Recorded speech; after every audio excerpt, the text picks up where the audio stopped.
Uma coisa que pegaram o nosso pé na série Brasil são os templários. O que vocês falam dos templários? Manja a ordem templária. Sim, claro. Então, pô, os grandes cavaleiros da Idade Média, aquela coisa toda, os caras das cruzadas. Paulo Fogos. Paulo Fogos e companhia. Isso. Tem um templário. Os caras das cruzadas e Sei. tudo mais. A gente fala que o Brasil foi Tinha que ter um descoberto... templário aí, um templário, um bonequinho. Tinha que ter um templáriozinho. É verdade.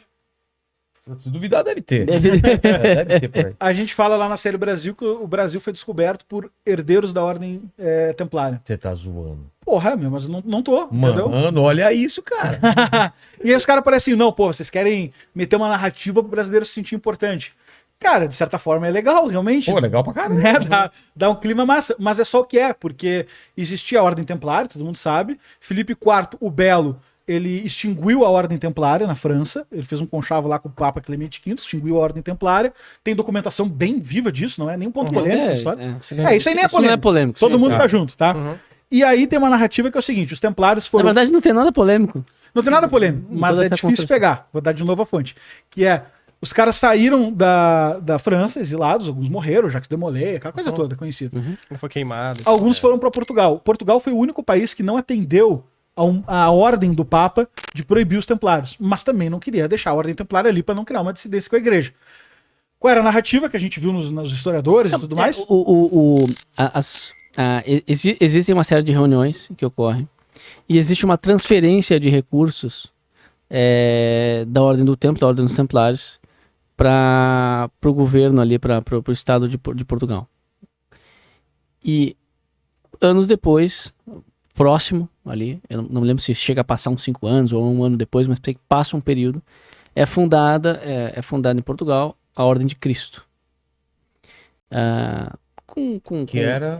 Que basicamente com os mesmos valores, com os mesmos viés, com as mesmas pessoas que saíram da Ordem dos Templários. E há uma transferência de recursos, daqueles recursos que tinham vindo da Ordem dos Templários, para a Ordem de Cristo. Então, existe basicamente uma reconfiguração institucional para o mesmo fim, com as mesmas pessoas, inclusive com os mesmos recursos. E ali é configurado também uma aliança, né, de Portugal, do rei de Portugal, com esses cavaleiros que passavam agora a fazer a Ordem de Cristo, né, a construir a Ordem de Cristo, que era uma ordem militar, né, que depois é responsável por desenvolver toda a navegação portuguesa, né, a Sim, escola de lembrando que Sagres. esses recursos dos templários que foram transferidos depois para a ordem que virou a Cavaleiros de a Ordem de Cristo, eram muito vastos, né? Porque os templários, né? Lembro que a função deles ali inicial, eles criaram o que seria a letra de câmbio, né? O sistema de banco que a gente conhece, outro que você pega num lugar, retira em outro lugar e tal, porque era muito perigoso a travessia e tal.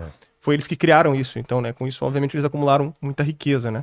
E essa foi, digamos assim, a riqueza que foi utilizada no processo de desbravamento dos mares, as navegações e tudo mais. Existe toda uma linha, isso até nem tá no documentário, mas a gente explorou. Existe uma ligação de Portugal com os Templários que vem antes da extinção, inclusive, da Ordem do Templo. Porque a própria existe uma ligação até mesmo de Afonso Henriques, que é o fundador de Portugal, com a Ordem dos Templários, com os cruzados e tudo mais. Então, desde a fundação de Portugal existe uma ligação com esse espírito de enfrentamento aos muçulmanos, né, como um Estado católico que se funda, etc e tal, e vem descendo e vem expulsando os muçulmanos e tal.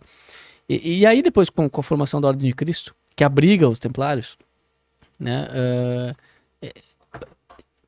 existe também toda a construção do conhecimento, das navegações e do empreendimento mesmo de navegação, que é liderado pela Ordem de Cristo. Então você tem a escola de Sagres. Pedro Álvares Cabral era grão-mestre da Ordem de Cristo, né? Que é herdeira dos Templários, né? Então, se tu pegar... Qual era a polêmica que fica nisso aí?